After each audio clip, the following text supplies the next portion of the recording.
Resalut, désolé, je parlais juste du film Aquaman 2 que je disais que j'étais pas d'accord avec les collègues qui ont un peu critiqué le film avant de l'avoir vu. Et je disais aussi que je trouve que le scénario, la mise en scène, tout est bien fait, l'histoire est vraiment bien faite.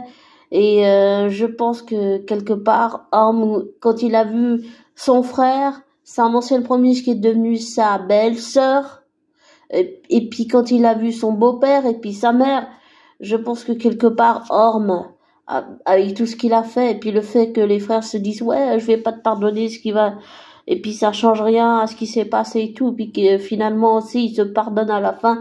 Je trouve ça, c'est magnifique. Je trouve la mise en scène, les décors, tout est bien fait, et je trouve pas que ça a été rushé, et je pense que Amber est bien plus présente dans le film que ce qu'on croit en tant que Mera, et donc je suis pas d'accord avec certains qui disent que ça a été rushé ou quoi, mais non, non, non, pas du tout. Et je pense qu'avec les versions Blu-ray DVD, bah, on a souvent plus de décors, et puis on a aussi plus de dialogues et puis des scènes coupées. En fait, c'est intégré dans les versions longues, dans les Blu-ray, les DVD, mais pas dans le film en salle de cinéma, mais plutôt dans les Blu-ray, les DVD, ce que j'appelle les versions longues, parce que c'est toujours plus intéressant. Il y a plus d'images, mais aussi beaucoup plus de dialogue, donc ça approfondit encore plus la relation entre tous les personnages.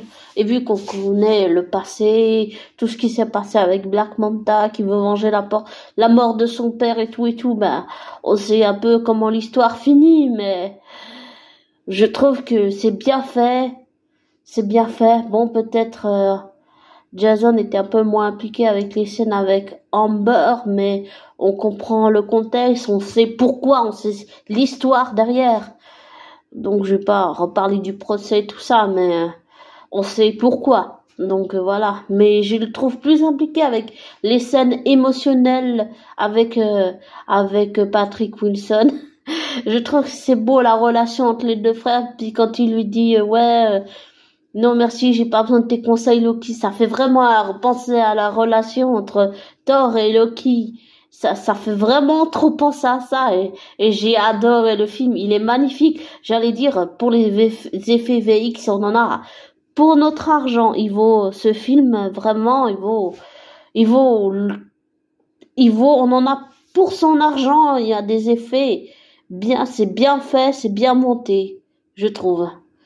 Et je trouve que James Wan, il a fait un magnifique travail d'orfèvre.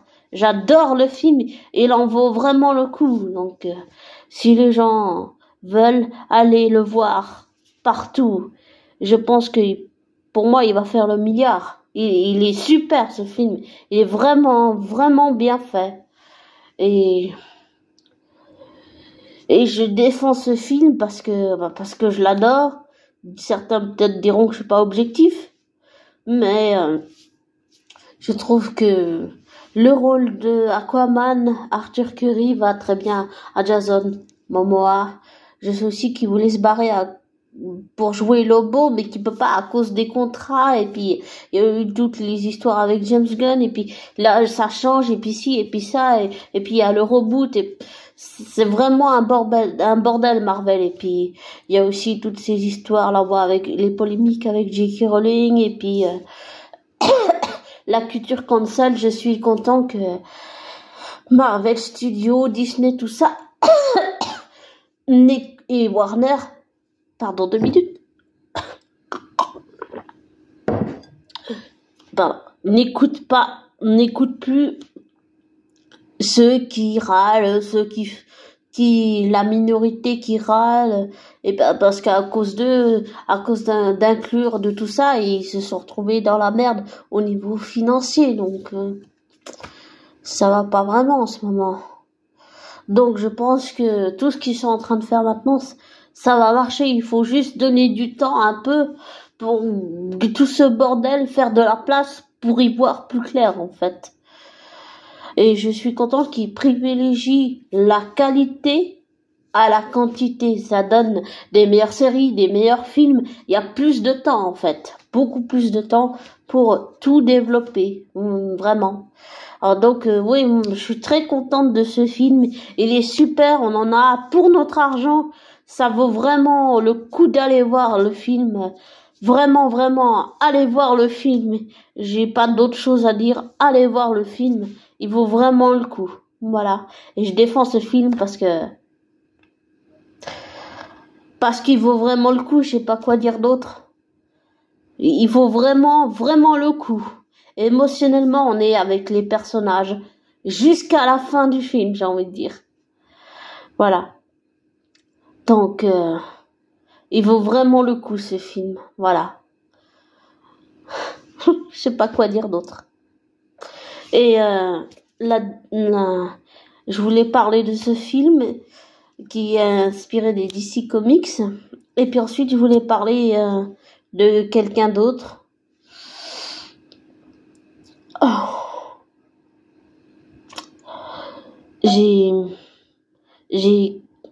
Wow, je l'ai peut-être déjà dit dans une interview, enfin dans une audio, mais j'ai déjà écouté plein d'interviews de Tom Hiddleston, et je sens que ça va pas fort en ce moment. Il parle souvent d'un Don Pine.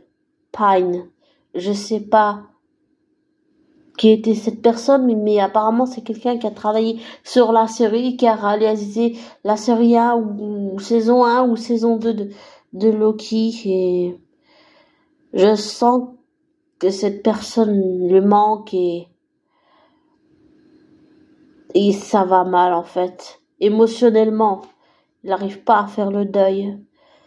Et pour avoir perdu ma grand-mère, donc la mère de ma mère adoptive, ma mère adoptive a eu une mère qui est décédée à la période de Noël. Et comme peut-être beaucoup de gens qui ont vécu cette épreuve, ouais, je sais ce que ça fait aussi. On est partagé entre la joie, l'excitation de Noël, et puis en même temps, on est partagé par l'envie de partir, l'envie de mourir, et aussi l'envie de pleurer.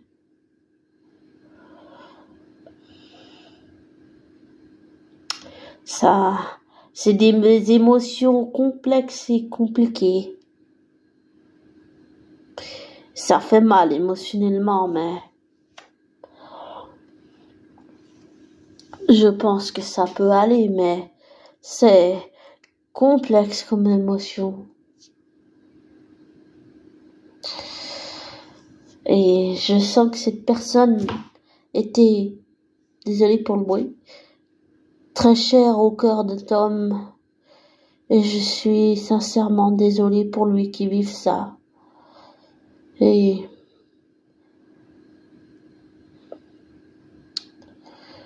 j'ai envie de lui dire toutes mes condoléances. Et peut-être ça va pas pour le moment, même si tu as ta famille, mais un jour ça ira mieux. Donc, j'ai perdu en 2021 et 2022 des oncles. Oncle Richard, oncle Francis, et j'en ai perdu un autre en 2014, donc bien avant le Covid. Il me reste une tante. Mais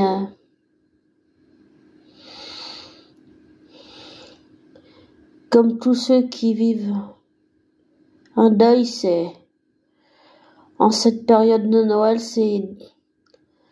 c'est compliqué de ressentir l'excitation de Noël, et puis en même temps ça,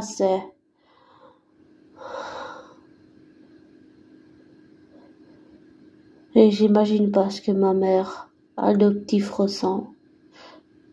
J'aimerais pouvoir en parler avec elle, mais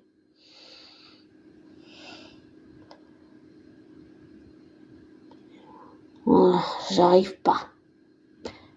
Elle se ferme alors, j'évite le sujet. Mais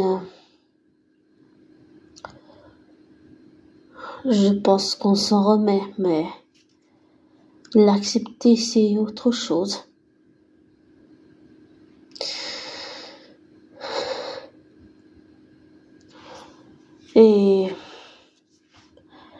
Et pour tous ceux qui ont perdu quelqu'un cette année, mes condoléances et mes pensées les plus sincères, amicales, t'accompagnent, abonnés, ou qui que ce soit dans le monde qui a perdu un être cher à son cœur.